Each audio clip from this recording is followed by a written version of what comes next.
সামনে আনেনি? আমার মনে হয়েছে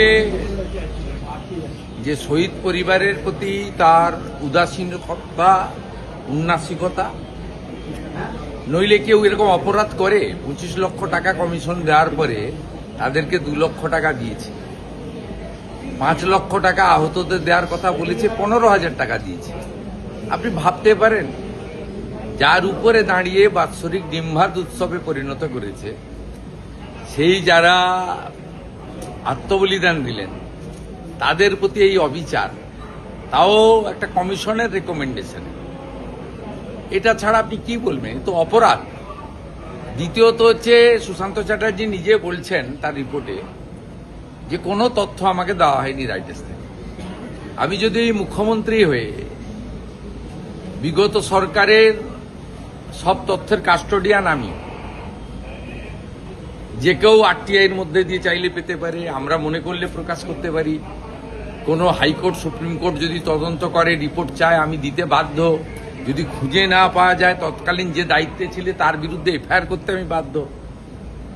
কোনো তথ্য কাগজই দেয়নি, এবং সবচেয়ে বড় উইটনেস হিসেবে দাবি করেন প্রাক্তন মুখ্যমন্ত্রী মমতা ব্যানার্জি, তিনি নিজে সাক্ষ্য দিতে চাননি। তাকে তো কমিশনে যাওয়ার দরকার ছিল না। বুদ্ধবাবুকে যেমন প্রশ্ন পাঠিয়েছিল, তাকে প্রশ্ন পাঠাতে উত্তর দিয়ে দিতেন। ভার্চুয়ালি কমিশনকে তিনি উত্তর দিতে পারতেন। তিনি নিজে অ্যাপিয়ার হননি। আর সবচেয়ে বড় প্রামাণ্য হচ্ছে, প্রয়াত পঙ্কজ বন্দ্যোপাধ্যায় বলেছেন যে আমাকে ডাকা সত্ত্বেও যাননি। 44 জন সাক্ষী গেছেন, একজন সাক্ষী ডিক্লাইন করেছেন যে আমি যাব না, কারণ আমি জানি এই কমিশন তৎকালীন স্বরাষ্ট্র সচিব এবং পুলিশের কিছু আধিকারিককে বাঁচানোর জন্য কাজ করছে। না, জনসমক্ষে তো এইভাবে হয় না। যারা বিধায়করা জানতে চাইবেন তারা করবেন।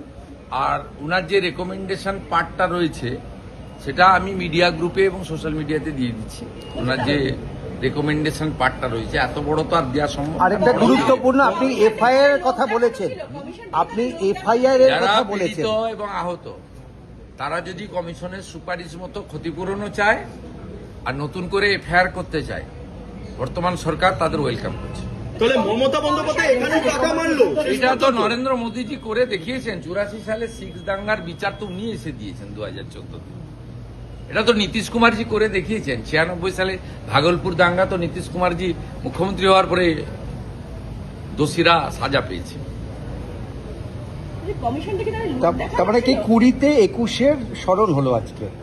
20 তারিখে 21-এর স্মরণ। এতদিন তো 21 তারিখ মানে স্মরণ নয়, না, মানে তাদের বিচার না বিচারও নয়, সত্যের উদ্ঘাটন। সত্যের উদ্ঘাটন সবসময় বলে না, সত্য অমর, সত্যের কোনো ক্ষয় নাই, সত্য চিরন্তন, সেই সত্যকে চাপাও দেওয়া যায় না। আজকে সত্যের উন্মোচন। বলছি তাহলে মমতা বন্দ্যোপাধ্যায় এখান দিয়েও টাকা মারলেন শেষ পর্যন্ত, মানে এটাও বাকি ছিল? এটা আমার মুখ থেকে না বলে, যে 12 জন চিহ্নিত হয়েছে, শনাক্ত হয়েছে, একটা দুটো বডি মনে শনাক্ত হয়নি, তাদের পরিবারের কাছ থেকে জানলেই ভালো, যদি তারা বলতে চান। আমি যা বলেছি সুশান্ত চ্যাটার্জির রেকমেন্ডেশন এবং implementation, as a chief minister house চললে বাইরে বলা যায় না, হাউসে বলেছি। এবং যে সদস্য চাইবে অ্যাপ্লিকেশন করে কপি ফটোকপি লুকিয়ে রাখার কারণটা কাল ভিক্টোরিয়ার সামনে যিনি আসবেন তাকে জিজ্ঞেস করলেই বলতে পারবেন। আমি সদস্যরা যদি আপনাদের সঙ্গে দেখা করতে জানাচ্ছেন, ফোন করে রিঅ্যাকশনস নিলাম, আপনাকে সমর্থন জানাচ্ছেন, তারা এফআইআর পর্যন্ত করবেন আপনার বক্তব্য মতো, এবং তারা আবেদন। আমি আপনার কাছ থেকে শুনে তো বলবো না, কান দিয়ে দেখতে নি।